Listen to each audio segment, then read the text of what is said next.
राम में तो आपका पूरा कैंपस हो गया है और भगवान राम हैं, रघुवर हैं तो चिंता किस बात की है। अभी आपने एक बहुत ही सुंदर भजन अंकिता द्वारा प्रस्तुत किया गया। आदरणीय प्राध्यापक TIHS डॉक्टर अमोला, आदरणीय प्राध्यापक MSI डॉक्टर अनुराधा, सारे शिक्षकगण, विद्यार्थी समूह, TIHS BEd और BPed डिपार्टमेंट,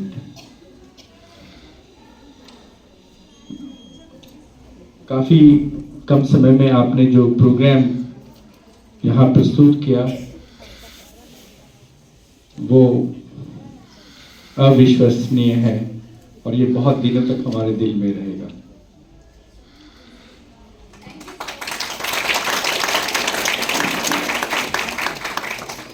जिस थीम पे बना हुआ ये प्रोग्राम है वो तो हमेशा बचपन से मेरे साथ है और आज पूरे हिंदुस्तान में ये जो लम्हा है, ये जो क्षण है, वो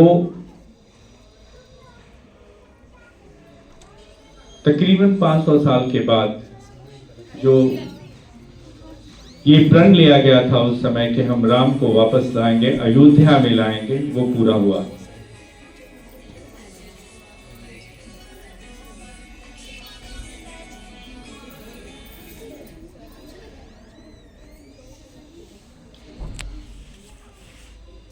मैं बहुत छोटा था, अपने गांव जाया करता था छुट्टियों में, खास करके अभी का जो समय होता है जब धान पैदा हो जाता है और उसको लोग तौलते हैं तो रमा रमा से स्टार्ट करते हैं, रमा 1, रमा 2, रमा 3। तो मैं बहुत छोटा था, मुझे समझ में नहीं आता था कि ये रमा 1, 2, 3 करके क्यों इसको तौलते हैं वो अपने तराजू पे। बाद में जब बड़ा हुआ और आप लोगों के संग में रहा तो मुझे समझ आया कि रमा का मतलब क्या होता है। हर चीज में राम है और हम और आप जो यहाँ पे हैं, जिस भी स्थिति में हैं, वो सब उन्हीं का देन है। आपके साथ अच्छा हो रहा है, बुरा हो रहा है, जो भी हो रहा है, गीत के माध्यम से बताया गया कि डरने की बात नहीं है, भगवान रघुवर आपके साथ हैं। हम मनुष्य जात में हैं और मनुष्य अगर हैं तो हमारे पास दुख भी होगा, सुख भी होगा, अच्छे समय भी आएंगे, बुरे समय भी आएंगे। पुरुषोत्तम ने ये दिखाया कि अच्छे और बुरे वक्त सबके साथ आते हैं। एक राजा के घर में राजा की तरह पैदा होना, मुनि वशिष्ठ से पंडित ज्ञानी शोध के लगन धरी। आगे कोई, मुनि वशिष्ठ से पंडित ज्ञानी शोध के लगन धरी, सीता हरण मरण दशरथ को वन में विपत्ति पड़ी। मुनि वशिष्ठ ऐसे जो ज्ञाता थे, तीनों लोक के ज्ञाता थे।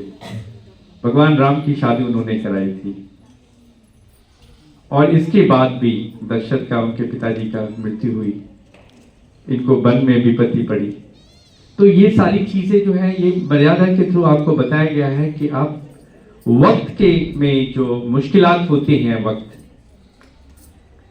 वो हमेशा ऐसा नहीं रहेगा। वक्त बदलेगा और आप बदलेंगे और आपके साथ समय भी अच्छे आएंगे। और चूंकि मनुष्य जाति में हम हैं तो ये सारा चीज जो है वो होना ही होना है। ये कभी नहीं हो सकता है कि आप अच्छे वक्त से ही गुजरते चले जाएं या बुरे वक्त से ही गुजरते जाएं। हर सुबह का शाम होता है, हर शाम का सुबह होता है। और हिंदू संहिता में लिखा है कि लाइफ के बाद डेथ होता है और उसका रीइंकार्नेशन होता है। तब तक के लिए रीइंकार्नेट करते रहिएगा जब तक कि आप परमात्मा में नहीं मिल जाएंगे। बर्थ रिबर्थ का जो साइकिल है वो चलता रहेगा और यही हमारा डॉक्ट्राइन है, यही हमारी संस्कृति है, यही हमारी सभ्यता है और इसी को मानकर हम चलते हैं।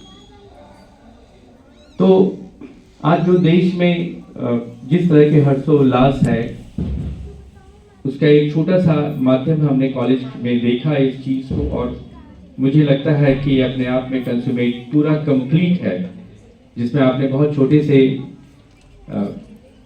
समय में पूरे रामायण जो या रामचरितमानस का जो जो एक अध्याय है उसको पूरे अच्छे तरह से दिखाया गया कम समय में। मैं शुक्रगुजार हूँ जो ऑर्गेनाइज किया है उसने कि इतने कम समय में उन्होंने इतने सारी बातों को रख दी। बहुत सारी बातें जो हम नहीं जानते थे वो सोनिया के माध्यम से मैंने जाना। रिया ने बहुत अच्छा प्रेजेंटेशन दिया आप लोगों के बीच में।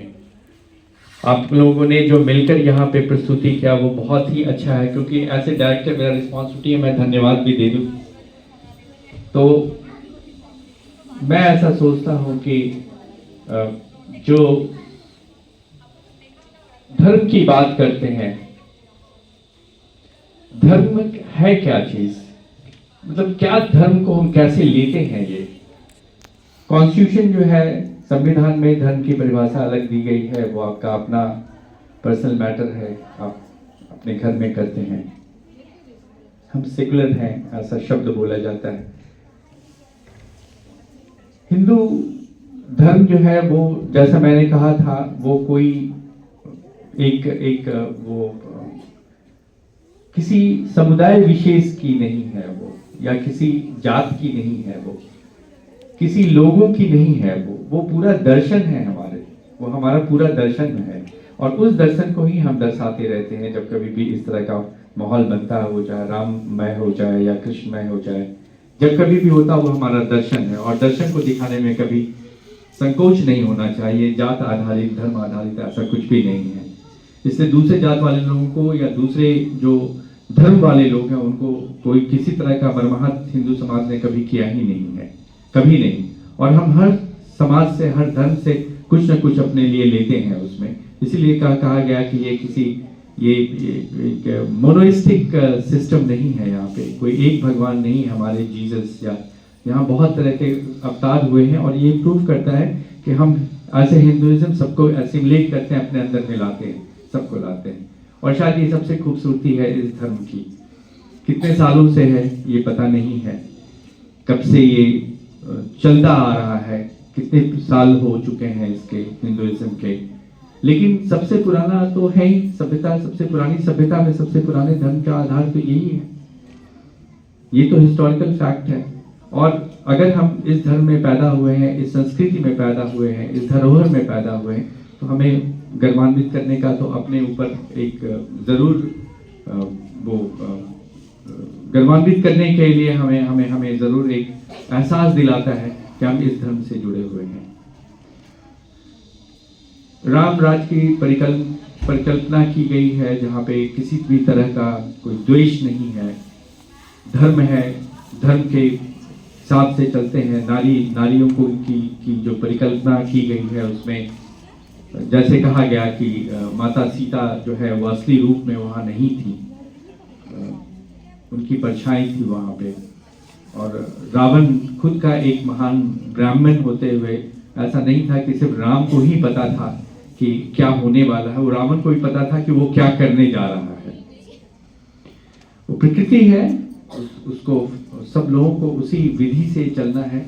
मेरा जो रिस्पॉन्सिबिलिटी है, जो रोल है, वो मुझे करना है।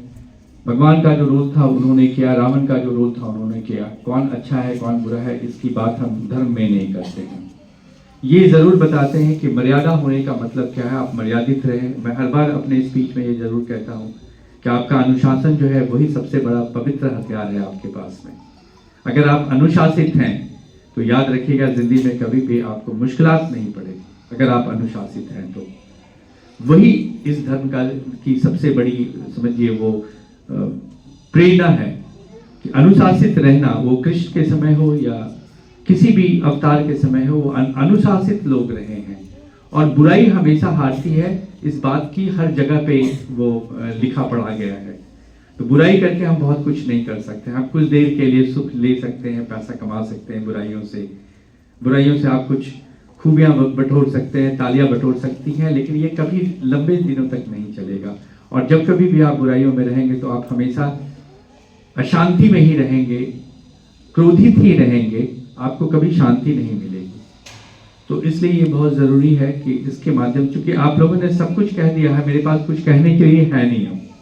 आपने अपने माध्यम से रामायण और रामचरितमानस के बारे में सब कुछ कह दिया है। आपने भजन से भी अपनी अभिव्यक्ति की है। आपने वो जो अयोध्या है उसके बारे में भी आपने बहुत कुछ बताया हमें। वो भगवान का घर है और जब भी घर होता है तो जब वो अपनी जगह पे लौट के आते हैं तो जो लोगों को जो प्रसन्नता होती है वहाँ पे, और चूंकि भगवान के रूप में वो है, प्रसन्नता होती है, वो अभी आपको दिख रहा है। मैं आप सबको धन्यवाद ज्ञापन भी देता हूँ कि इतने कम समय में मेरे ख्याल से ये लास्ट होगा और इसके बाद तो कोई प्रोग्राम नहीं है। रिया, एक प्रोग्राम है, क्लासिकल सॉन्ग है। इसके बाद हम लोग क्लासिकल सॉन्ग सुन लेते हैं, भगवान का ही क्लासिकल सॉन्ग होगा और उसके बाद जो भी इनके प्रोग्राम्स होंगे। मैं आज के तारीख में राममयी जो वातावरण हो गया है, मैं आप सबको सबके कुशलता के लिए और आप सबके भविष्य के लिए मैं ये ज़रूर चाहूँगा कि आप सब राममय होइए और अपने अपने अपने कर्तव्यों का वहन कीजिए। आप लोगों को निश्चित सफलता मिलेगी। इस कामना के साथ मैं अपने वाणी को विराम देता हूँ। धन्यवाद।